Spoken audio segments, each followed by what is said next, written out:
तुम्ही तुमच्या ग्राहकांना सेंद्रिय शेती करायचा सल्ला देता का? देतो. जे की त्यांना एकदम सोपं काय ग्राहकाला आहे काय, आज जर फवारा जर मारला ना, उद्या त्या पिकात बदल दिसला पाहिजे, अशी मानसिकता आहे शेतकऱ्यांमध्ये. इन्स्टंट पाहिजे हां, सगळं. इन्स्टंट पाहिजे, लगेच इन्स्टंट पाहिजे. सर तुमच्या सगळ्या ग्राहकांनी सेंद्रिय शेती केली तर तुमचा व्यवसाय कमी होईल का? नाही, आमचा व्यवसाय सेंद्रिय शेती जर करायला लागले शेतकरी, तर निश्चित कमी नाही होणार, उलट तो वाढताच आहे. आपल्या देशात माल द्यायचा आहे त्याला खर्च कमी आणि एक्सपोर्ट करण्यासाठी काही वेगळे त्याची मानांकन आहेत आणि त्याच्यासाठी काही वेगळा एक्स्ट्रा खर्च येतो का? फार काही वेगळे नाही आहे, तेच रेग्युलर औषधं आहेत.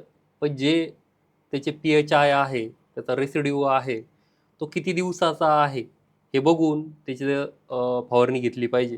कारण आपल्या देशात सगळे औषधं मारलेले पिकं हे चालतात, पण बाहेर नाही चालत. त्याचा सॅम्पल घेतला जातो, चेक केला जातो. त्यावेळेस तो जर फेल गेला, तर भरपूर आपलं पण नुकसान होतं. कारण त्याची टेस्टिंग फी पण भरपूर असते. पण गरम पाण्यामध्ये धुवून घेतल्यामुळे फळं आणि भाजीपाल्यांवर जे तुम्ही फवारे मारायला सांगता त्याच्यापासून ग्राहक म्हणून आमचं संरक्षण होईल का? निश्चित.